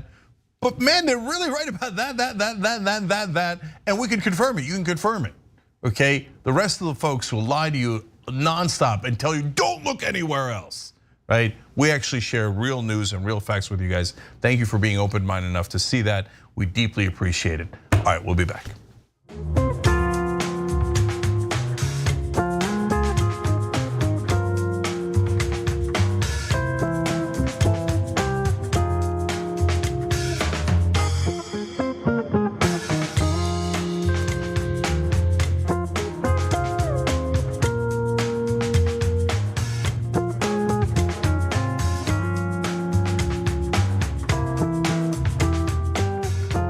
All right, back on TYT, Jen Canano with you guys. All right, more news. Why don't American families, well, families is a interesting word here, but why is it that American couples don't want to have kids? In fact, an increasing percentage of American couples are not only childless, but do not intend on having children in the future. This comes in a new Pew Research survey, and this also comes after 6 straight years of a declining birth rate in the United States. Now, according to the respondents in this survey, 44% of non-parents ages 18 to 49 say it's not too likely or not at all likely that they will have children someday, an increase of 7 percentage points from the 37% who said the same in 2018. Honestly, it doesn't surprise me at all that that number continues to rise, especially considering the lack of support American couples get in this country for having children. And then let's take a look at this graph, which shows that responses from adults who already have children have also indicated that they were slightly less likely to have additional children than the 2018 numbers. So for instance, it was 51% in 2018, and now it's 54% saying that it's unlikely that they're gonna have more children. And listen, it's fascinating because on one hand, you have these neoliberal economic thinkers arguing that we shouldn't have any type of support for American families. They're doing everything they can to destroy paid family leave, to destroy any chance of extending the child tax credits that the Biden administration passed under the COVID relief bill. But then on the other hand, they're like, oh my God, what are we gonna do? There aren't enough children to help fund these social spending programs that we have. We need to do something right away. Okay, how about don't create an environment where people feel increasingly uncomfortable having kids because there's no support. Okay, no childcare, you gotta pay for it out of your own pocket, and it's increasingly expensive. I mean, the childcare workers are making slave wages, working at these places while parents are being charged an arm and a leg to the point where mothers are deciding, you know what, why am I even working? My entire paycheck is going toward childcare. Why don't I just stay home and take care of my own kids? I mean, it's become a complete and utter disaster. And these morons are like, wow. Why is it that an increasing number of American couples don't want to have children? Because this is the worst country to have children in, economically speaking. Anyway. Okay, so now in the old days, there was a great number of reasons why everybody was pushed to have kids. One, look, naturally, people want to pass on their genes as an evolutionary instinct that we have. So that remains the same in the old days and today, right? But there are other factors involved. So back in the day, infant mortality was through the roof, and generally people died much younger and more often. So a lot of people would have a lot of kids because not a lot of them would survive. Even my grandmother, growing up in southeastern Turkey at the time, had 6 kids, only 2 survived. So that's why the culture set in, which was have as many kids as possible. Now, what did you do with the kids? Well, it wasn't just because they're like, oh, we think it'll make you happier. No, that's ridiculous. They don't usually. Yeah, no, not that it doesn't. My kids have made me very happy. It depends on your situation. I'll get to that in a second. But that wasn't why the old rules existed. The old rules weren't like, now make sure you do this, this, and this because it'll make you happy. No. Back in the day, the real reason was you needed boys in the fields, in the farms, to actually do the manual labor so the family could survive. You needed girls for other reasons, but also having to do with labor. And then honestly, they kind of halfway sold them off later for more money and dowries, etc., depending on your culture. And then finally, we needed more soldiers for the battles. So everybody was so tribal back when these old rules were written thousands of years ago, that the Israelites needed more people in their army against the Canaanites and the Philistines. So what did they do in their text? They did propaganda. Kids, have kids. Don't be gay, by the way, that'll prevent more kids. Kids, because they needed armies and they needed labor, okay? Nowadays, well, those things don't make any sense anymore. I know some people are still following, a lot of people are still following rules from 2,000 years ago. But in the modern world, especially in America, we have incredibly low wages and we have no safety net at all. So one half of this country claims pro-life. Oh, Mom, we're not gonna help you at all. No childcare, no universal pre-K, no nothing at all to help you, right? No paid family leave. No paid family leave. The minute you have the kid, nothing but costs and incredibly low wages. And yes, a lot of us still have a biological drive to have kids, but some don't. And the new autonomy does help in that case. Now, the old school folks go, that doesn't help. I need more people for my armies and etc. And for my factories. Great, okay? Pay us. Yeah. Pay us. But for rational people, we go, well, if you want to have kids, great, have kids. You know, apparently you like it, right? If you don't want to have kids, then don't have kids. Why would I care what you do? Yeah. No, I mean, it's also fascinating because people like Marco Rubio, Republican senator from Florida, loves to talk about how like the top economic fix in America is to have more children. What is he talking about? Yeah, it's ridiculous. It's insane. But to be in a reunion, in a married relationship, and to have children, it's just like the most ridiculous nonsense ever. Especially when you look at how they actively destroy any opportunity to make this environment easier to be a parent. Now let's get into the reasons cited by the respondents. There was a difference between the older respondents and the younger respondents in regard to the reasons for why they don't want to have children. But I didn't like that this was even an option because what is this? Okay, so they asked them, what's your reason? And the majority, 56%, said they just don't want to have children. Okay, but why? I know that doesn't explain it at all. What does that even mean? And then they get into specifics, right? So as you can see in the graph, 19% cited medical reasons, very legitimate reason there. Only 17% cited financial reasons, and I'm not buying it. Like, I think once you get rid of the they just don't want to have children answer, I would argue that the financial number would probably increase. But when you look at the younger respondents, that number is actually higher. So about a quarter of parents younger than 40 who don't expect to have more children in the future cite financial reasons, 26%, compared with 8% of those between the ages of 40 and 49. And also the parents that are older, above 40, usually have more disposable income. Right. So if you're younger, you have a lot less income, and then it makes it even harder. So that's another reason why those numbers are not surprising. Right, listen, if you're really concerned about couples increasingly refusing to have children, make the conditions better, a little more welcoming to new parents, because it's just not in this country. Look at how Denmark treats parents. I mean, they get like an insane amount of time off, right? Paid leave. You get like a freaking amazing luxury packed goodie bag at the hospital after you give birth. Like, it's amazing. Like, it's almost as if they value human lives and want to provide support for their citizens. It's nuts, it really is, it's crazy. So guys, I have apparently a controversial opinion. I don't care if you have kids or not.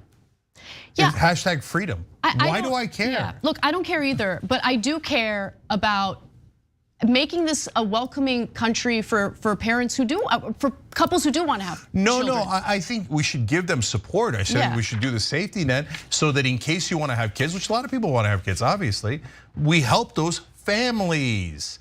If you have family values, you would want to help families. Family values is just a campaigning, prop. Yeah, which they don't even use anymore because they're so embarrassed of what Donald Trump and his porn star mistresses that they dropped a family values thing. It became inconvenient. I mean, he's so pro-family that he had families with different women. It's okay. Yes, he had families with multiple women and then cheated on them, etc. So look, bottom line is, if you want to have a family, we should support you. If you don't want to have a family, do whatever you want. It's a free country. I don't understand why the right wing wants to control every part of your life. Have kids, I'm gonna force you to have kids. Shut up and go away. We're Americans, we like to be free. Okay, we got a great bonus episode for you guys, including how to get your loved ones out of QAnon cults. We'll be back.